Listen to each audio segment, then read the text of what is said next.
One of the stories we have in Parshas Vayishlach is the story of Shechem, that Shechem ben Hamor grabs Tina bas Yaakov, and he violates her and kidnaps her and attempts to marry her. And Yaakov's sons tell them that we need the entire city to get Brit Milas in order for us to join with you, and be willing to join with you. And the whole Shechem inspires the whole city to do it, and they all do it. And then the third day, Shimon and Levi come and they wipe out the city and they take back their sister. And Yaakov complains to them, you put me in danger with the surrounding peoples that they're going to now attack me. And their response is, should we let our sister be treated like a zona? How could we let her be treated like that and let Shechem get away with it?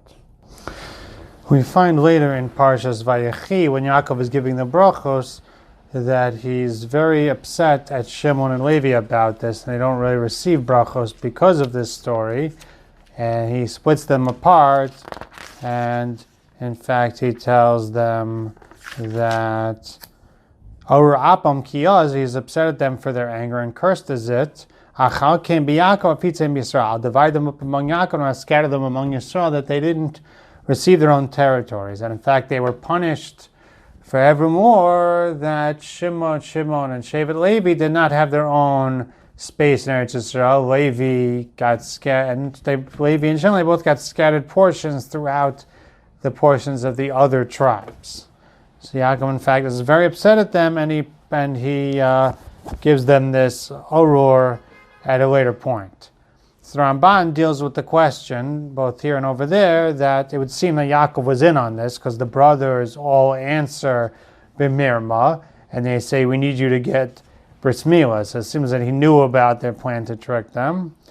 And how does it make sense? How do we understand the Heter that the Bnei Yaakov had to kill out the whole city? So he explains it that the b'mirma is the fact that the brothers expected that when they tell them, we're only letting you keep her if the whole city does a bris milah, they assumed the whole city would not agree to get a bris milah, and then they'll be able to take their sister back. And they thought that if they listen, then everyone will be weak. We'll be able to come on this third day and take back our sister. And it was never the plan from the other brothers' perspective, from Yaakov's perspective, that they were going to kill out the entire city. It was Shimon and Levi's decision to kill the entire city. What was the Heter to kill the entire city? So the way that the Ramban understands it is that anyways, there's in general, if a guy violates one of the Sheva Mitzvahs b'nei Noach, he's chayiv misa. So you have a whole city of Ovdei Avodah Zarah. They're obviously chayiv misa. You have Shechem violating a rayos. He's obviously chayiv misa. So of course they had a Heter. Halachically, these people's lives were hefka. So it seems according to the Ramban that halachically the brothers were not really considered murderers in this regard, that the damam is chashuv lam kamayim, that in fact there is a halachic justification for them to wipe out these Rishayim. So why is, as we see in, I guess, I'm just thinking that later on in history we see that in fact all the Canaanite nations are wiped out. So why is Yaakov upset at them? It sounds like Yaakov is upset at them because of the fact that he's putting the family in danger, because of the fact that now all the nations will gang up against them. He says, if you trust the Sefer Hayashar, Mochemes B'nai Yaakov, it has all these stories about how the other nations did attack and there was a whole war. Seems different Rishonim have different opinions about this Sefer. The Ramban seems to be on the fence about it. Seems today it's accepted pretty strongly, but that in fact that this did take place. And also says the Ramban that they're worried about that it seems like now people are going to be not trusting Yaakov's word the same way because of the fact that it seems like they tricked them. He says also this idea that maybe they would have returned to Hashem because they did do bris milah in a way, maybe they would have come back to HaKadosh Baruch Hu. Interesting that the Das Zekanim warns that because they regretted it on the third day in the pain, therefore that was the justification to kill them at this point.